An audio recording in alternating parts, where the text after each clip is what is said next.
Welcome back to my KEEPUP channel.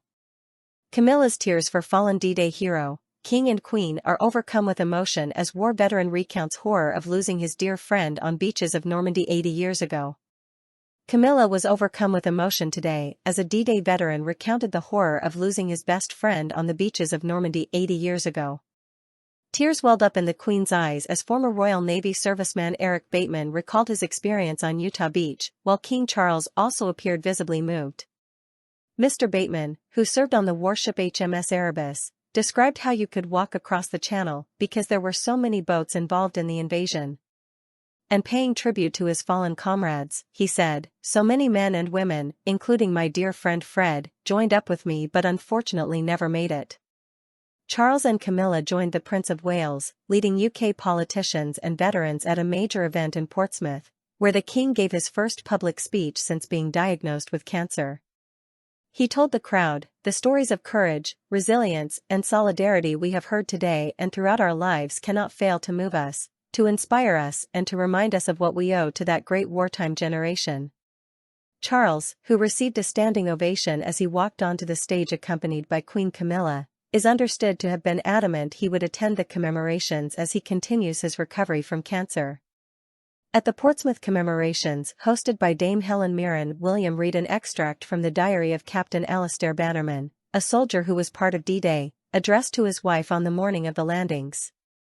He told the flag-waving crowd he was deeply honored to be part of proceedings on Southsea Common and said, "We will always remember those who served." Delivering his speech to the crowd, the King said, "The stories of courage, resilience, and solidarity which you have heard today and throughout our lives cannot fail to move us, to inspire us and to remind us of what we owe to that great wartime generation, now tragically dwindling to so few." It is our privilege to hear that testimony, but our role is not purely passive. It is our duty to ensure that we and future generations do not forget their service and their sacrifice in replacing tyranny with freedom. Charles faced breezy conditions on stage as he spoke, with his speech notes blowing around in his hand. In his program notes for the event, the King spoke of his profound admiration and respect for those who took part in D-Day, adding, "It remains our solemn duty to continue to honor the outstanding gallantry, service, and sacrifice of those who took part in that perilous mission." D-Day veterans, armed forces personnel and local schoolchildren were among the guests at the star-studded event held on Southsea Common in Portsmouth. The Hampshire port city was a major staging post for the key Second World War battle, having been the base for the vessels and troops heading to Sword Beach, and nearby Southwick was the headquarters for Supreme Allied Commander General Dwight Eisenhower, who led the Operation Overlord planning. The commemoration, which took place on a specially erected stage, was kicked off with a flypast by Dakota aircraft before host Dame Helen Mirren took to the stage to narrate a history of how D-Day unfolded and affected those who took part. The event featured veterans reading dramatic accounts from the invasion as well as wartime songs performed by EastEnders star Emma Barton, American actress Marisha Wallace, and Call the Midwife's Helen George. Music was also provided by the Royal Marines drummers.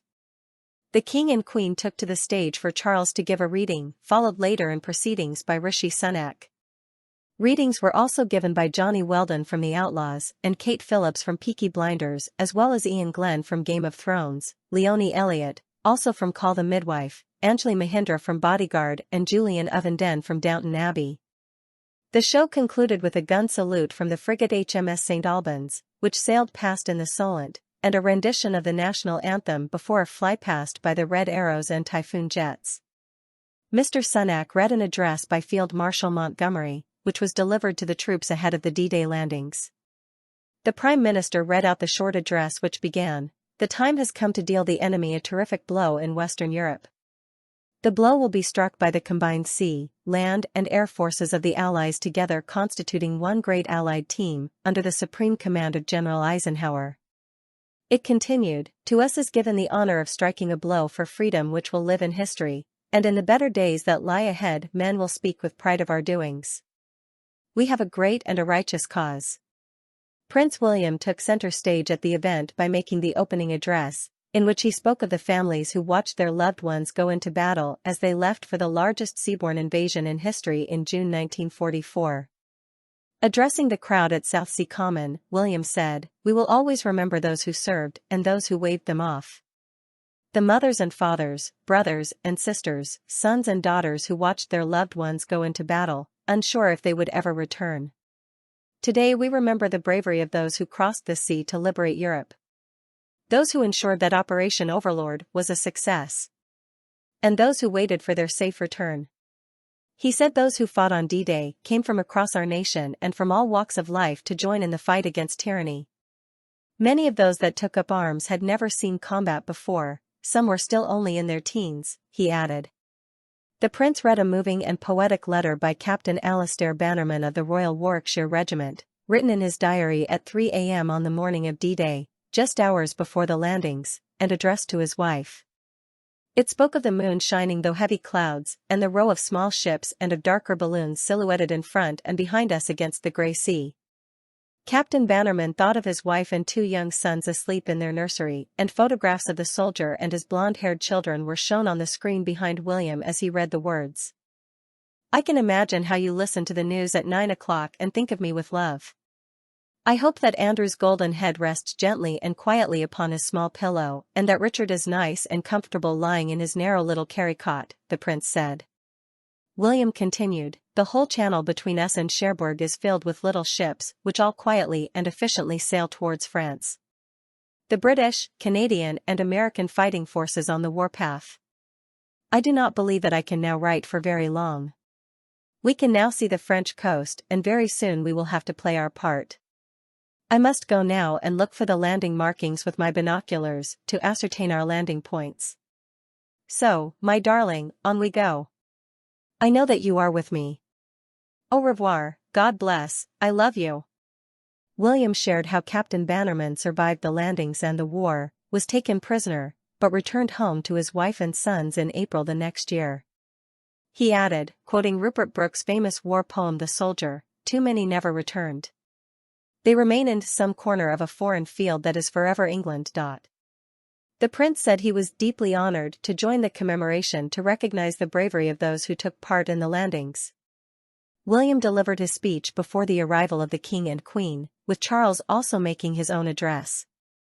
During the service, he sat between Prime Minister Rishi Sunak and Defense Secretary Grant Shapps. The Prince was wearing his Golden Jubilee, Diamond Jubilee, Platinum Jubilee and Coronation medals and is Great Master of the Most Honourable Order of the Bath Neck Order.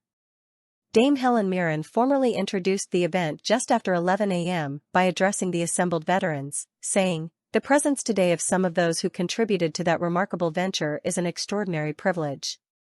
Your bravery remains as inspiring now as it was 8 decades ago. Thank you." The commemorations in Portsmouth opened with a musical performance and a flypast of 2 historic Dakota military transport aircraft, widely used by the Allies during the Second World War.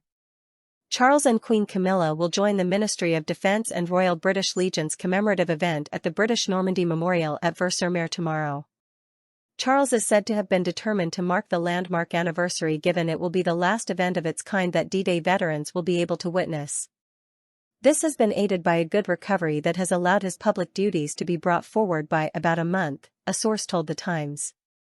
Meanwhile, William will attend the Canadian ceremony at Juno Beach Centre at Courseulles-sur-Mer hosted by the Canadian government, alongside veterans and Canadian Armed Forces personnel. The Prince of Wales will then attend the international commemorative ceremony at Omaha Beach, St. Laurent-sur-Mer, later on June 6 alongside 25 heads of state and veterans from around the world. William took his place in the royal box today alongside military veterans shortly after Prime Minister Rishi Sunak and Labour leader Sir Keir Starmer. Some veterans will attend 2 days of remembrance events in Portsmouth to mark the historic milestone. The Normandy landings were the largest seaborne invasion in history, with the 1944 battle laying the foundation for an Allied victory. Troops from the UK, the USA, Canada, and France attacked German forces on the beaches at Normandy in northern France on June 6, 1944. Allied troops departed from Portsmouth on June 5, so the UK and French governments will host memorial events at both ports to commemorate the D-Day landings. Over the course of 2 days, the King, Prime Minister Rishi Sunak, a slew of other dignitaries, and most importantly those who fought on the beaches in 1944 will come together to remember the battle that became the turning point towards an Allied victory. However, the proceedings have already begun for dozens of other Second World War veterans. Yesterday, a slew of former D-Day soldiers boarded a ferry to make the journey from Portsmouth to Normandy once again, retracing their steps 80 years ago. The morning will culminate in a flypast by the Royal Air Force Red Arrows. The Prime Minister will then deliver a reading to the crowds and meet with veterans to hear their D-Day stories to mark the occasion. In the afternoon, tributes will move to the beaches of Normandy, where hundreds of Allied defense personnel will parachute into a historic D-Day drop zone to commemorate the airborne invasion of 80 years ago. The Royal British Legion will host a commemoration service at Bayeux War Cemetery before the Ministry of Defence and the Commonwealth War Graves Commission host a joint UK-France Thanksgiving service at Bayeux Cathedral. Tonight, as the sun sets, the Commonwealth War Graves Commission's Bayeux War Cemetery will light up in honour of those who fought on the beaches. The light show will be streamed live on the BBC, so all can witness the occasion. On Thursday, the 80th anniversary of D-Day commemorations will begin in Normandy at 7:25 a.m., the same time the beach invasion began in 1944. A military piper will land on the beaches of Arromanches-les-Bains in a Royal Marines landing craft and begin playing a lament in tribute to those who led the beach landings. The official British commemoration for the 80th anniversary of D-Day will take place at the British Normandy Memorial at Vers-sur-Mer, where the King will join French President Emmanuel Macron and Mr. Sunak.